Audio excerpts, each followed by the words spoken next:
Cześć, z tej strony Dawid. W dniu dzisiejszym po raz kolejny porozmawiamy sobie o błędach na rynku kryptowalut. Pierwszym z nich jest brak ułożenia głowy. My musimy wiedzieć, po co przychodzimy na ten rynek i musimy być gotowi na wszystko, na straty, na zyski, na potknięcia. Musimy też wiedzieć, czy ja jestem tutaj, żeby sobie coś udowodnić, czy żeby mieć jakąś adrenalinę, żeby zarobić, a może żeby przy okazji nauczyć się inwestycji, poedukować się, trochę popracować nad samym sobą, nad swoją cierpliwością, nad swoją psychiką, nad swoją silną wolą. Musimy też przeanalizować to, jak bardzo my sobie ufamy i w jakim stopniu decyzje innych bądź słowa, które słyszymy od innych, mogą wpływać na nasze decyzje, ponieważ nie powinny w ogóle. Drugim błędem jest kopiowanie ruchów swojego guru. Znalazłeś jakiegoś guru w internecie, myślisz, że to jest nie wiadomo jaki koks, że to jest Bóg inwestycji, ale pamiętaj, że to, co ty widzisz, to jest tylko to, co ten ziom wrzucił do internetu i w jaki sposób on się przedstawia w internecie. Prywatnie, a nawet jego wyniki mogą być totalnie inne od tego, co on chce tobie przedstawić poprzez filmiki, które wrzuca do internetu. Oczywiście myślę, że jesteście tego świadomi, wiecie, że media kłamią, wszystko trzeba filtrować i znajdować gdzieś w tym wszystkim swoją prawdę, w którą wy wierzycie, która jest zgodna z tym, jak wy żyjecie i co chcecie wyciągnąć z tego rynku. Dlaczego? Ponieważ nawet jeżeli znajdziecie typa, który dobrze analizuje wykresy, rynki, świat, geopolitykę, ma trafione tezy, to w pewnym momencie warunki tego, co on wam mówił rok temu, się zmieniają, ponieważ świat się zmienia. Jeżeli na początku mówił wam on jedno, a potem mówi on wam drugie po roku, to wy możecie stwierdzić, że halo, coś jest nie tak, przecież on mówił coś innego. To ogólnie też zarzuca się niektórym analitykom i wiąże się to z faktem, że teza się zmienia w zależności od tego, jakie są warunki na rynku. Jeżeli ty kupiłeś jakiś projekt, bo taki guru ci powiedział, a potem po roku guru mówi, że on wyszedł z tego projektu, ty mówisz, ja pierdzielę, jakim ja byłem głupkiem, że wierzyłem mu w to wszystko, bo on mówił, ja kupiłem, a teraz on to sprzedał, a ja z tym zostałem i co ja mam z tym zrobić? I o to chodzi, że nie powinniśmy kopiować ruchów innych osób. Jeżeli już to robimy, to powinniśmy robić to świadomie, wiedzieć, dlaczego my to robimy. I to nie powinien być efekt tego, że to jest kopia tego ruchu, tylko to jest efekt tego, że my posłuchaliśmy naszego guru, zweryfikowaliśmy informacje, które on mówi, poddaliśmy je krytyce, sami jeszcze analizowaliśmy ten fakt i mimo wszystko widzimy, że dla nas jest to prawda i to jest tylko i wyłącznie nasza decyzja, że my podejmujemy taki ruch, bo pamiętajcie, że wszystko, co usłyszycie nie tylko na tym kanale, ale również w internecie, nie daje wam wymówki do tego, że wy zainwestowaliście w jakiś projekt. Wy nie możecie mówić sobie, że ja zainwestowałem w Bitcoina czy Ethereum, bo Dawid tak powiedział. To jest bez sensu. Wy nie możecie żyć opinią innych ludzi. Wy musicie podejmować świadome decyzje nie tylko na rynku inwestycyjnym, ale również w swoim życiu prywatnym, na przykład w biznesie, w pracy. I wtedy tak naprawdę zaczynacie się realizować, samospełniać, a nawet jeżeli popełniacie złe decyzje, to możecie wyciągać z nich wnioski, stawać się coraz lepszymi, pracować nad sobą, bo jeżeli tego nie robicie i całe życie mówicie, a ja zrobiłem to, bo tamten mi kazał, a ja kupiłem to, bo ktoś tam mi kazał, no to wy tak naprawdę tkwicie w miejscu, a odpowiedzialność za swoje życie oddajecie innym. I tak, nie dosyć, że nie powinno się inwestować, to w moim mniemaniu nie powinno się również tak żyć. Trzeci błąd jest to, uważam, najgorszy błąd, do jakiego mogą zaprowadzić was ciemne zakątki waszej psychiki, jest fakt, żeby zaciągnąć kredyt po to, żeby poczynić inwestycje w kryptowaluty. To jest największa głupota, jaką możecie zrobić. Nieważne, czy wy jesteście w rynku krypto i chcielibyście więcej pieniędzy dorzucić, czy wy jeszcze nie jesteście na rynku krypto, ale nie macie środków, aby zainwestować.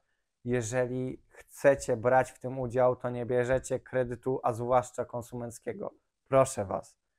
Jeżeli chcesz inwestować, to najpierw naucz się zarabiać, zarób pieniądze, nie pożyczaj nawet od mamy, od babci, od taty, od siostry, bo jeżeli tak zrobisz, to uwierz mi, że w momencie wahań kursowych, a zwłaszcza gdy ceny kryptowalut będą spadać, twoja psychika nie poradzicie sobie z tym, co dzieje się z waszą sytuacją finansową, bo wy nie dosyć, że jesteście zadłużeni, to zadłużenie jeszcze rośnie i wy znajdujecie się w czarnej dupie, a to oznacza, że będziecie działać nieracjonalnie, podejmować błędne decyzje i bardzo ciężko jest się z takiej sytuacji wydostać.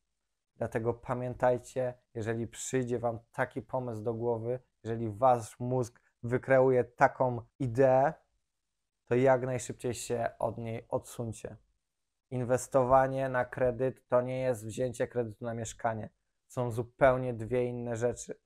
Wy nie potrzebujecie kryptowalut, żeby przeżyć do jutra, żeby wam nie kapało na łeb. Wy w momencie wzięcia kredytu i zainwestowania w kryptowaluty nie zajmujecie się inwestowaniem, wy wchodzicie w hazard, w bugmacherkę, a to jest bardzo cienki lód, który zniszczył życie niejednej osoby. I pamiętajcie, to już nie jest zabawa, to nie są klocki Lego. Czwarty błąd jest to patrzenie na inne projekty i zmiana strategii w momencie, gdy nie zmieniają się fundamenty, ale gdy zmieniają się tylko i wyłącznie ceny na rynku. To znaczy, wy poinwestowaliście w różne projekty, które mają silne fundamenty, wiecie dlaczego macie te pozycje, znacie cały zespół, projekt, natomiast widzicie, że wasze portfolio stoi, może lekko spada, może lekko rośnie, ale w tym momencie jest hype na przykład na sztuczną inteligencję i te projekty ze sztucznej inteligencji strzelają, robią wyniki po 10, 20, 100 i w tym momencie was się buzuje, się wkurzeni, że u mnie się nic nie dzieje, a inni, może nawet nowi dopiero, którzy co weszli, zarabiają po 10x w tydzień. Ale wróćmy do filmiku o podstawowych błędach na rynku krypto. Jeżeli nawet taka osoba weszła wczoraj, zainwestowała w trend AI i zarobiła 10 razy w jeden dzień, to ona nie utrzyma tych środków. I najgorszą rzeczą, jaką możecie zrobić, to zredukowanie dobrej pozycji w zamian kupienie czegoś z trendu AI, bo nie wiadomo w sumie co to jest, ale ma w swojej nazwie AI, to ja to kupuję. Dodatkowo kupuję to w momencie, gdy to jest drogie, gdy wzrosty są już za nami i najprawdopodobniej to dalej już nie urośnie. Nawet jeżeli to dalej urośnie, to i tak nie sprzedacie po 20% czy 50%, bo będziecie czekali na kolejne 10x. Skoro wczoraj to zrobiło 10x, to dlaczego dzisiaj nie ma zrobić 10x? I będziecie tak długo czekać, aż w końcu spadnie i albo z tym zostaniecie, nie wiadomo na jak długo, i jak w tym zostaniecie, to w innych projektach będziecie widzieć wystrzały i najgorzej jak weźmiecie tą stratę i wrzucicie ją w kolejny projekt, który jest wysoko, bo przed chwilą wystrzelił, znowu nie będziecie wiedzieli co z nim zrobi, on spadnie, potem znowu wejdziecie w inny, który teraz wystrzela, bo jest na niego trend i w ten sposób głupio tracicie pieniądze. Zresztą głupie tracenie pieniędzy również jest jednym z największych błędów na rynkach. Dlatego nie podpalajcie się, jeżeli wiecie, że macie dobre portfolio, ono ma silne projekty, to po prostu bądźcie cierpliwi, bo prędzej czy później te projekty dadzą wam zarobić. Nawet jeżeli to nie będzie 100x, 1000x, to wynik razy 20, razy 10 w przeciągu 4 lat naprawdę jest czymś, czego pozazdrościłby niejeden doświadczony trader, stary wyjadacz z tradycyjnego rynku. Piątym błędem jest brak umiejętności utrzymania zysków. Dochodzi do momentu, że nie popełniliście wszystkich błędów, o których dotychczas mówiliśmy. Zarobiliście krocie na rynku kryptowalut, jesteście milionerami, natomiast nigdy wcześniej nie obcowaliście z takimi pieniędzmi.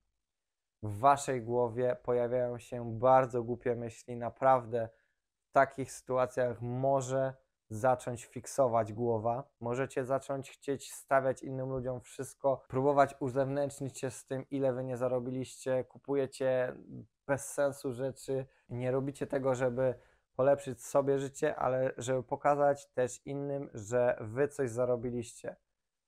Ja rozumiem, trzeba się nagradzać, jesteśmy tutaj po to, żeby poprawić sobie jakość życia, natomiast te nagrody muszą się w pewnym momencie skończyć. Ty nie możesz cały czas kupować coraz droższych rzeczy, bo prędzej czy później tych pieniędzy tobie zabraknie, które zarobiłeś. Bo jeżeli zaczynasz kupować auto za 50 000, potem za 100 000, potem za pół bańki, to zatracasz się w tym konsumpcjonizmie i musisz umieć powiedzieć sobie stop. Jeżeli zarobisz kwoty, których wcześniej nie widziałeś, które są, dajmy na to, 10 razy wyższe od kwoty, jaką kiedykolwiek pragnąłeś mieć na koncie, a ty teraz masz więcej, to powinieneś wiedzieć, że bardzo szybko możesz to stracić i musisz nauczyć się zarządzać ryzykiem. Jeżeli nie potrafisz tego zrobić, to idziesz do psychologa, idziesz do doradcy finansowego, idziesz do doradcy podatkowego. Są to osoby, które się znają na tym i które, jeżeli ty nie masz takiej wiedzy, to one tobie ją przekażą. Ok, będziesz musiał za to zapłacić, ale na pewno zapłacisz niższą cenę, niż jakbyś miał przepierdzielić to wszystko, co zarobiłeś dotychczas. Bo taki majątek na pewno należy dywersyfikować, należy nauczyć się świadomości tego, że te pieniądze w jakiejś części leżą na koncie, że można je wykorzystać w inny sposób. Nie trzeba od razu na hura inwestować ich dalej. Możesz zacząć inwestować również w tradycyjne biznesy, w nieruchomości. Możesz spełnić jakieś swoje marzenia, ale nie rób wszystkiego tak, jak pokazywało Ci życie z Instagrama, żeby pokazać, że o fajnie, ja osiągnąłem życie z Instagrama i jeżeli nawet fajnie osiągnąłeś je, ale w tym momencie, w tej drodze pokazywania innym stracisz wszystko, co zarobiłeś, to uważaj, bo nie wiem, kto z Tobą zostanie, gdyż prawdopodobnie wszyscy, którzy dołączyli do Ciebie w tej drodze wydawania pieniędzy, nie byli z Tobą, bo faktycznie jesteś ich przyjacielem czy znajomym, ale tylko i wyłącznie dla pieniędzy. I najgorsze, co możesz zrobić, to przepieprzyć wszystkie pieniądze, które dotychczas zarobiłeś, tylko i wyłącznie dlatego, że nie potrafisz utrzymać wysokich kwot, wysokich zysków. Bo Twoja głowa również powinna być przygotowana na to, że rynek kryptowalut zmieni Twoje życie na lepsze. Pamiętajcie, wszystko, co usłyszeliście w tym odcinku, to jest tylko i wyłącznie moje prywatne zdanie, nie są to porady inwestycyjne. Możecie się również z tym zdaniem i opiniami nie zgadzać. Jeżeli tak, dajcie znać. Jeżeli się zgadzacie, również możecie napisać komentarz albo zadać jakieś pytanie. Jeżeli film się podobał, zostawcie łapę w górę, subskrypcję. Widzimy się w następnej odsłonie. Do zobaczenia. Cześć!